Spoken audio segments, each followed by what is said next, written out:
Before Daniel LaPlante killed 3 people, he learned how to disappear inside a house. For months, a family in Pepperell, Massachusetts heard whispers that didn't belong to the house. Objects moved, food vanished. Someone flushed the toilet when no one was there. Police searched the home. They found nothing, because he was still there. When they finally pulled him from the walls, the system decided it wasn't dangerous enough to matter. They let him go. Less than a year later, 3 people were dead. This isn't a story about a boy in the walls. It's about what happens when the system mistakes rehearsal for immaturity. Pepperell, Massachusetts. Fall, 1986. Pepperell sits about 40 miles northwest of Boston. Population, 10,000. Violent crime didn't happen here, until someone proved how wrong that belief was. The Bowen family lived in one of those old New England houses. Creaky floors, rooms added on over decades. Frank Bowen was raising 2 daughters, Tina, a teenager, and her younger sister. Their mother, Annie, had recently died. Her clothes still hung in the closet. By fall of 1986, the house was never actually empty. It just felt like it was. Tina heard whispers through the bedroom walls, tapping that didn't match the house's rhythm. Her sister heard it too. Then the TV started changing channels by itself. The basement toilet flushed when nobody was down there. Small things moved. A hairbrush on the wrong side of the dresser, shoes facing the wrong direction. Food disappeared, just enough to notice. Every sound had an explanation, until none of them did. The girls had a friend who'd been hanging around, a boy from the neighborhood, 17 years old. Quiet, awkward. He'd been spending considerable time at the house after Mrs. Bowen died, being helpful, offering to do chores. By December, what looked like grief counseling revealed itself as something else entirely. One night he showed up uninvited, face paint, white and red streaks, wearing Annie Bowen's clothes, the dead mother's clothes, a dress, jewelry he'd taken from somewhere in the house. He had a hatchet. The girls ran. Frank called the police. Responding officers searched top to bottom. Every room, every closet, the basement, the attic. Nothing. But the family couldn't shake the feeling. They called police back. This time officers pulled off wall panels. At first, they thought it was one crawl space. They were wrong. He'd carved out passages inside the walls, a whole network connecting different parts of the house. Not hiding spaces. Infrastructure. He'd been watching through heating vents and cracks in the plaster, moving through the house undetected. All those sounds? That was him, inches away from Tina, separated only by drywall. They pulled him out of a crawl space above the 2nd floor. He'd been there during the first search, holding his breath, listening to police boots below. His name was Daniel LaPlante. Living in the walls wasn't the crime. It was the first known rehearsal environment. What the system did? They arrested LaPlante. Breaking and entering, assault with a deadly weapon. The case went through Massachusetts District Court. Juvenile offender? Sent to a juvenile facility. On paper, the case looked small. In reality, it was a behavioral proving ground. Despite clear evidence of premeditated intrusion and escalating fixation, the case was still processed as routine juvenile offense. Someone decided to release him on bail. LaPlante wasn't missed by the system. He was processed, just under the wrong category. 17 years old, already demonstrated he could live inside someone's walls for months, learning how to move undetected, how to watch without being seen. And they categorized him as low risk. LaPlante wasn't invisible. He was misread. One of those bureaucratic choices that looks insane in retrospect, but probably made sense on paper. Juvenile offender, no previous violent convictions, family in the area. By the numbers, maybe he qualified. But numbers don't account for operational test phases. December 1st, 1987.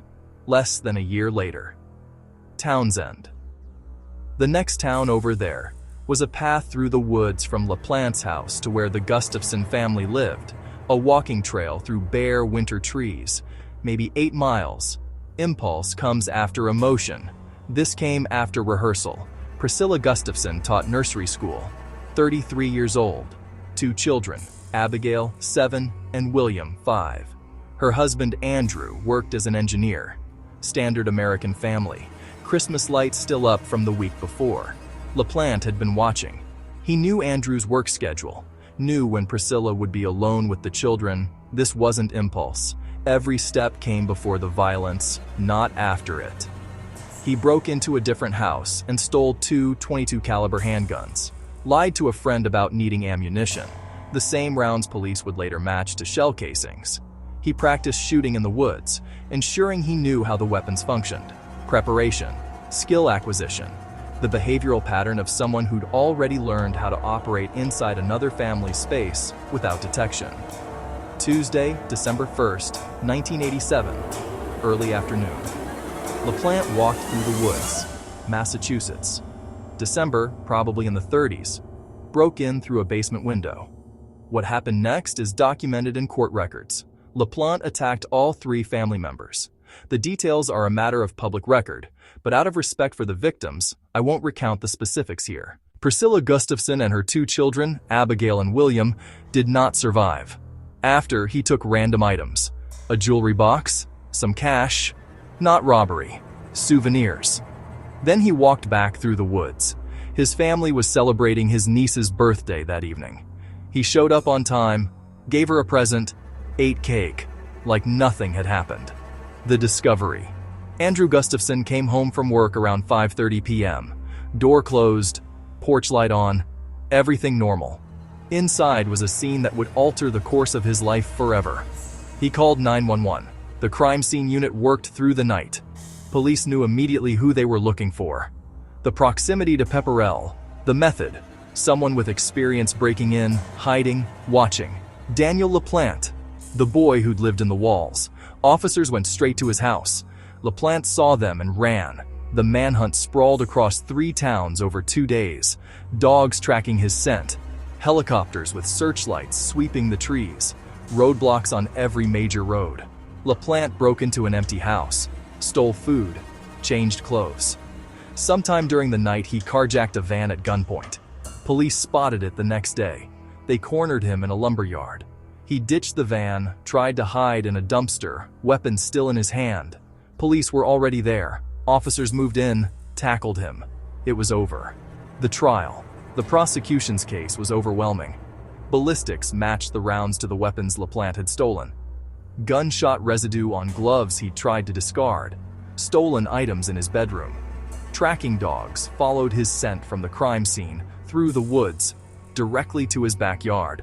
LaPlante's defense attorneys argued diminished capacity, childhood trauma, mental illness. Maybe all of it was true, but the premeditation was undeniable. The case went to Massachusetts Superior Court. The jury deliberated less than a day. 3 counts of first-degree murder. In 1988, Judge Paul P. Peterzani sentenced Daniel LaPlante to 3 consecutive life sentences without the possibility of parole. 17 years old at sentencing. Under Massachusetts law at the time, he'd die in prison. The legal shift for decades, this stood as one of Massachusetts' most infamous juvenile offender cases. Until federal juvenile sentencing law changed. Every later argument about mercy starts here, with the first misread. LaPlante disappeared into the Massachusetts Department of Correction system. The Bowen family moved away. Pepperell and Townsend tried to move on. Then in 2012, the Supreme Court ruled in Miller v. Alabama that mandatory life without parole for juvenile offenders violated the 8th Amendment. The reasoning: adolescent brains aren't fully developed. Juveniles are more capable of rehabilitation. Sentencing them to die in prison without considering their age is unconstitutional. The ruling meant juveniles sentenced to life without parole deserved a new hearing, where a judge could consider their age. But the real question wasn't whether juveniles can change. It was what behavior disqualifies someone from being treated as merely immature. In 2017, LaPlante got his resentencing hearing. 29 years in prison. Now 46 years old. His lawyers argued for a lesser sentence. Age at the time of the crime, troubled childhood, brain development research. They asked for mercy. Andrew Gustafson, who'd lost his family almost 30 years earlier, spoke at the hearing. Asked the judge to keep LaPlante in prison. Judge Janet Kenton Walker handed down the new sentence, 3 consecutive life terms, but now with parole possibility after 45 years. LaPlante's first parole hearing eligibility is 2032. He'll be 62. Eligibility only proves the system still argues with itself. LaPlante's lawyers appealed. In 2019, the Massachusetts Supreme Judicial Court rejected it. 3 lives lost. The court wasn't second-guessing. What remains? Daniel LaPlante is currently incarcerated at MCI Shirley, a maximum security prison about 30 miles from where he committed his crimes. Over 35 years now. Massachusetts Department of Correction records show parole eligibility in 2032. The Bowen family moved away from Pepperell. The house where LaPlante lived in the walls. I don't know what happened to it. Whether someone bought it and renovated, or if it still stands empty. The Gustafson house in Townsend. Same thing. These places mark themselves permanently. LaPlante is a footnote in Massachusetts criminal history now. Referenced in discussions about juvenile sentencing law, rehabilitation limits, institutional blind spots, how rare behaviors are repeatedly mislabeled until they escalate into something irreversible. But the people in Pepperell and Townsend who were there in 1986 and 1987, they remember. The boy who lived in the walls, the Gustafson family, the neighbors who didn't lock their doors because they didn't think they needed to. Nobody in those towns forgot to lock their doors after that. Most true crime stories end with an arrest. This one ends with a calendar date, 2032. The houses still stand. The woods between Pepperell and Townsend are still there. Life goes on. But some things don't wash away. Daniel LaPlante took 3 lives. He'll likely die in prison. And somewhere in Massachusetts, there are people who still listen to their walls at night. Because once, someone really was listening back.